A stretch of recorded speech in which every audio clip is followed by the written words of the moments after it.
நிலவினில் களங்கம் என்று சொன்னவங்க யாரு? சொன்னவங்க வார்த்தையில உண்மையுண்டா கூறு? சந்திரனும் செய்வதென்று சொன்னவங்க யாரு? தேய்பிறையும் வளர்ப்பிறையும் சந்திரனில் ஏது? தண்ணிக்குள்ளே என்னாலும் தாமரைப்பு நின்றாலும் தண்ணி அதில் ஒட்டாது, உண்மை என்றும் பொய்க்காது.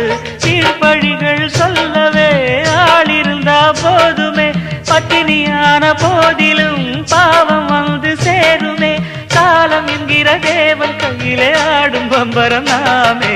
சாமிகளே சாமிகளே சொந்த கதை கேளுங்க, நிதிகளை நியாயங்களை கேட்டுட்டு சொல்லிடுங்க. உள்ளத சொன்னா குத்தமில்ல, உள்ளத்தில் இங்கு கள்ளமில்ல. வழக்க தீர்த்து வை, ஒரு விளக்கை ஏற்றி வை, இந்த வழக்க தீர்த்து வை.